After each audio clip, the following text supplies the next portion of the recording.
My name is Harry. I'm from London. Meghan Markle here.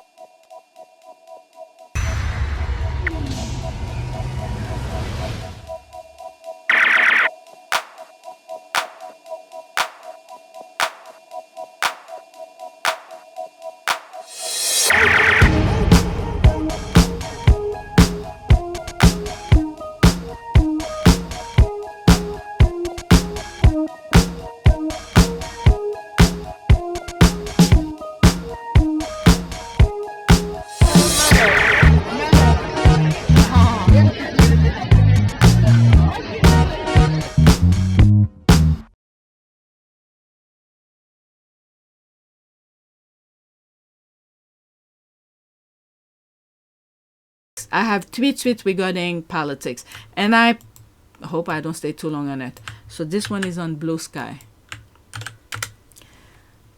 I think the reason I put this one, let me pause it, is because, you know, people with integrity, journalists who went to school to do their job, they want to stay with facts. His conscience will be clear, all right?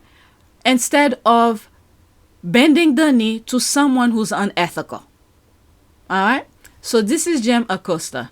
Today's show was my last at CNN. My closing message, it's never a good time to bow down to a tyrant. Don't give in to the lies. Don't give in to fear. Hold on to the truth and hope. All right? So 56 seconds. And then let me see here before I play. I'm not giving in, yes, but as a chronically ill person who was disabled by lack of research and healthcare access, I fight every day just to stay alive and breathing. My goodness. I know that historically speaking, my people are the first to go. Shit is bleak. I'm so tired of the darkness that now rules my good days. This is what they want. They want to tell people there's sun and beautiful garden. It's beautiful out there. Meanwhile, they're doing the destructive things. I've seen, like I said, Harry and Meghan's union was the light that people needed. I guess it was for me because the moment that I start looking into them and I realized the tactic, I connect the dot and I saw the lies, the division. I mean, the division was always there. I wasn't naive about that. But other things, okay, how these people are framing things to do their destructive things. And then you have the MAGAs who completely blind. I don't know if they got it yet. All right, so let's listen. 56 seconds, and then I go to the next tweet. People often ask me if the highlight of my career at CNN was at the White House covering Donald Trump. Actually, no. That moment came here when I covered former President Barack Obama's trip to Cuba in 2016 and had the chance to question the dictator there, Raul Castro, about the island's political prisoners. As the son of a Cuban refugee. And, you know, Cuban refugee, I'm thinking of Marco Rubio, who is a senator in Florida.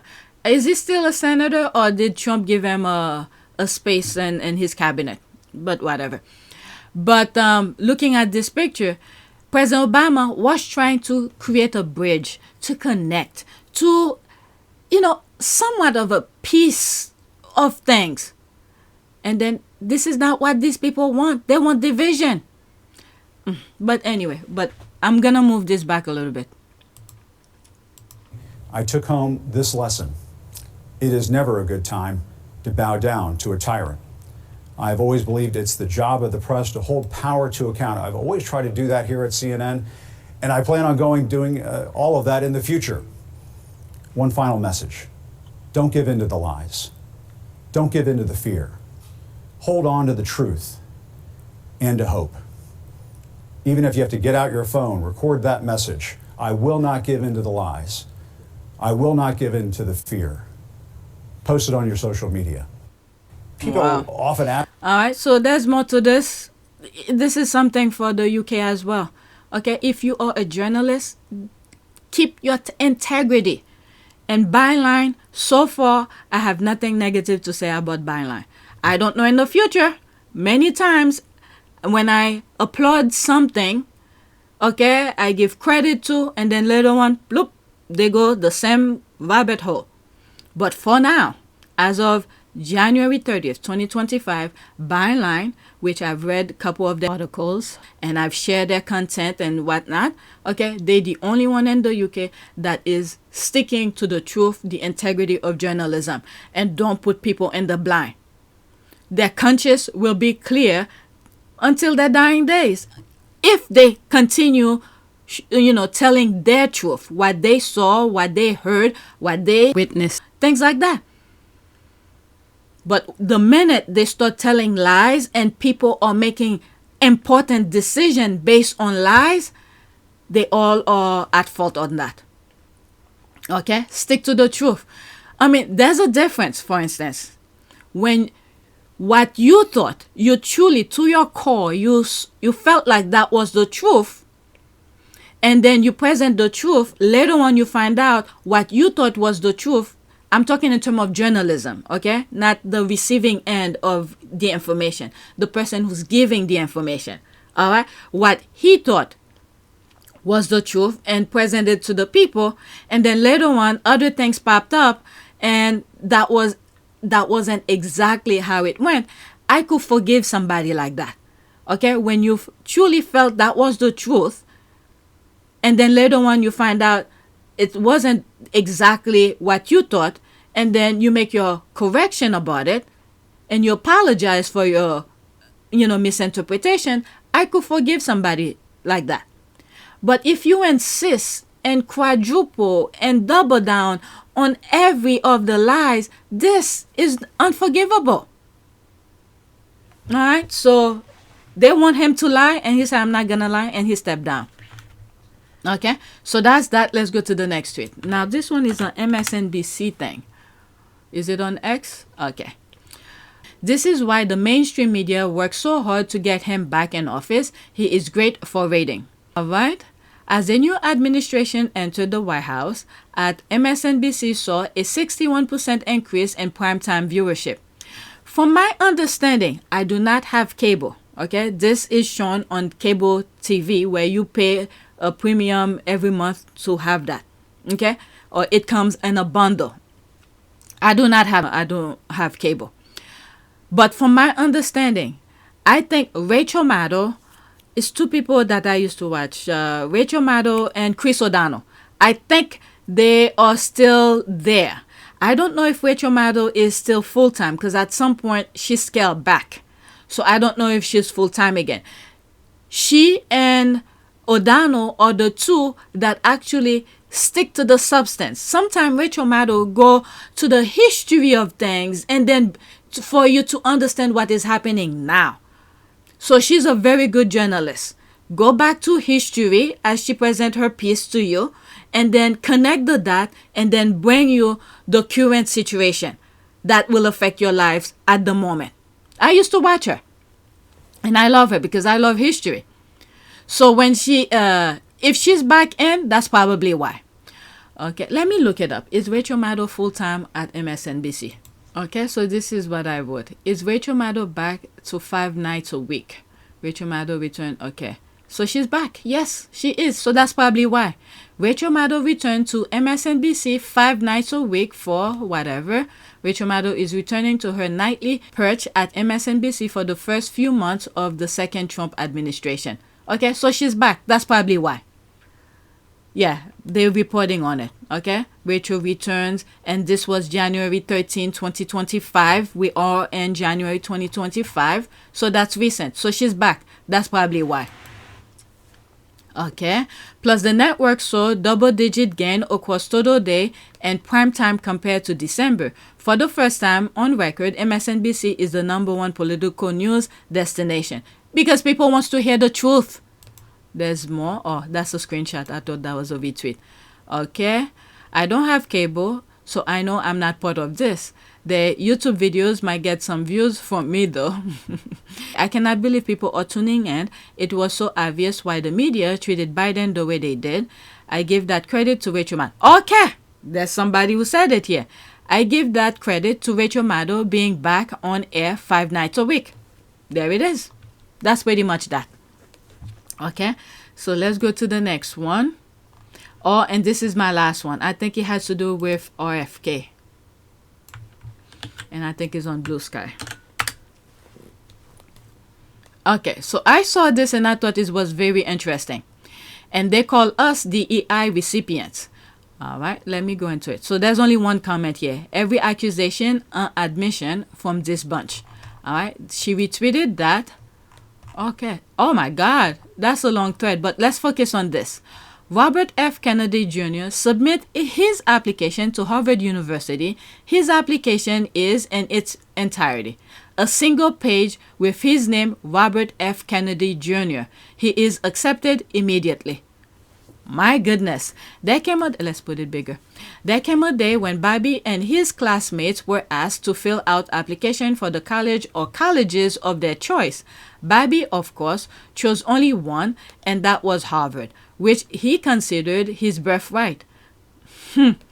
It should be noted that when his Uncle Jack applied to Harvard on April 23, 1935, he wrote just 5 brief sentences stating that he felt Harvard will give him a better background and a better liberal education than other schools, and he closed by writing, quote, "Then too, I would like to go to the same college as my father. To be a Harvard man is an enviable distinction and one that I sincerely hope I shall attain." But Bobby's Harvard application was far different from his uncle's, at least according to Palfrey classmates, who claimed that he simply wrote his name, Robert F. Kennedy Jr., at the top, sent it in, and got accepted. When Joy Boyd heard the story years later, she found that what Bobby had done, if true, was, quote, disgusting. It just reeked of arrogance, but I did not experience Bobby as arrogant. There's the thing. I mean,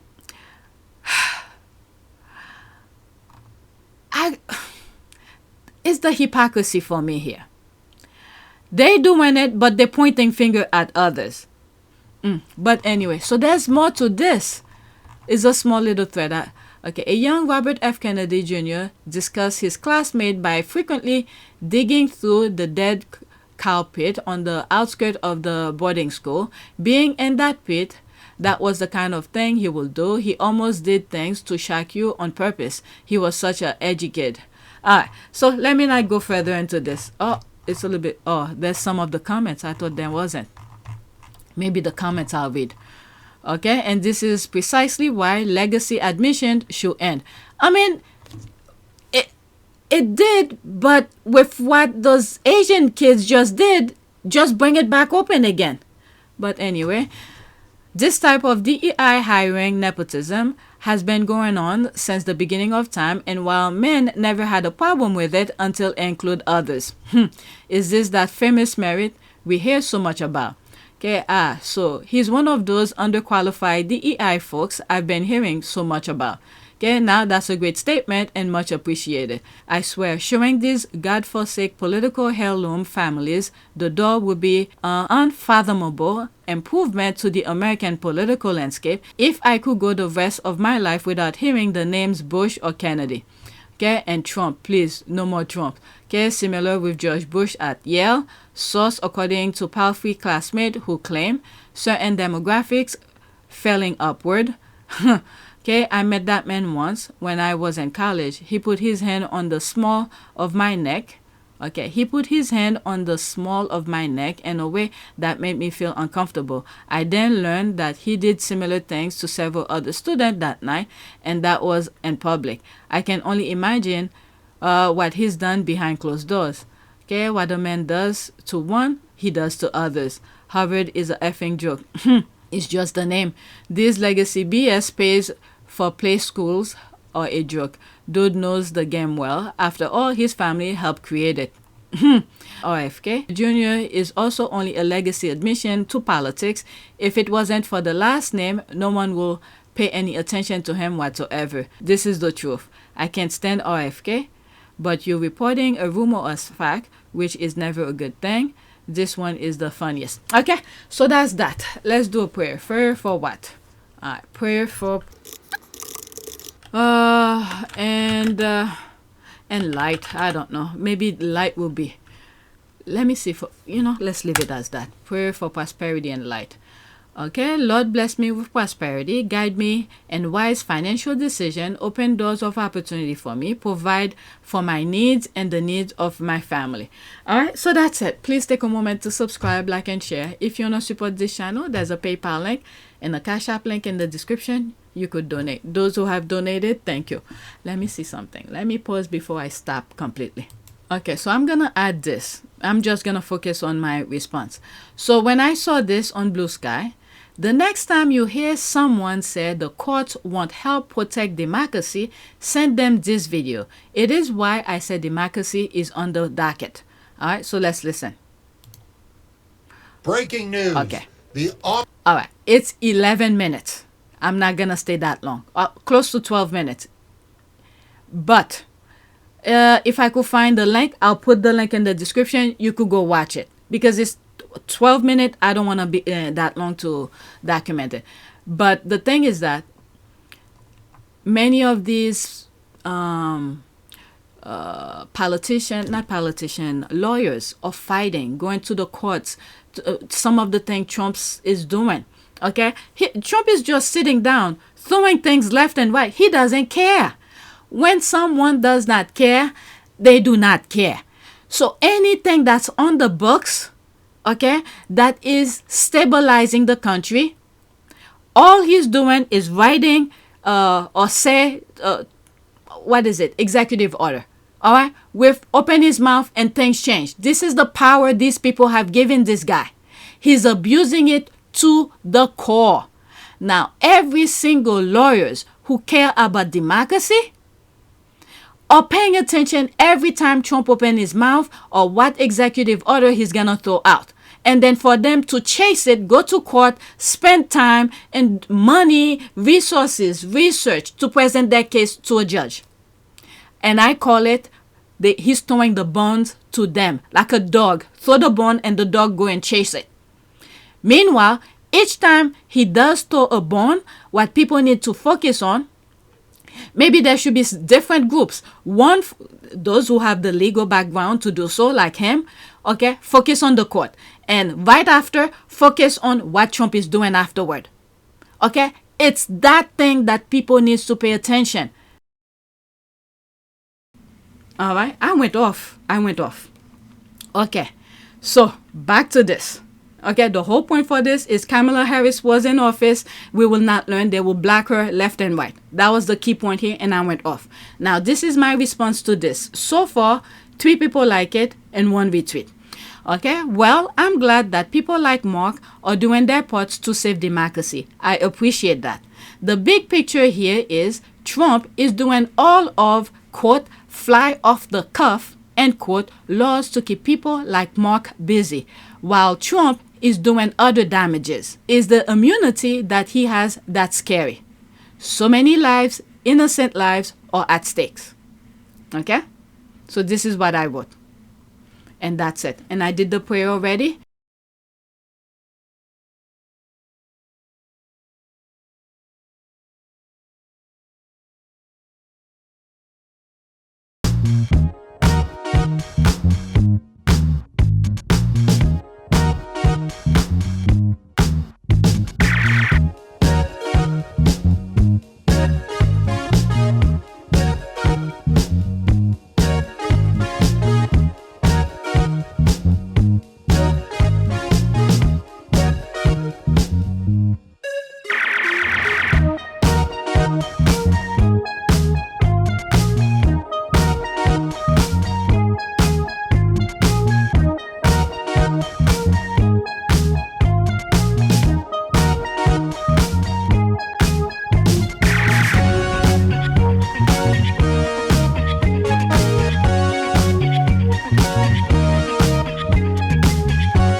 Vanaka. It is a great privilege to be with all of you today.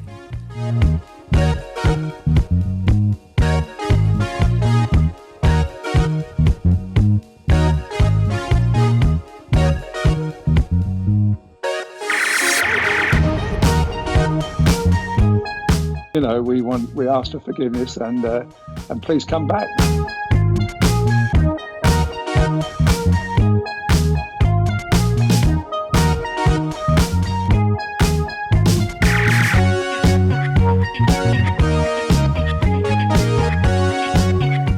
As you saw me find the love and happiness that I'd hoped for all my life.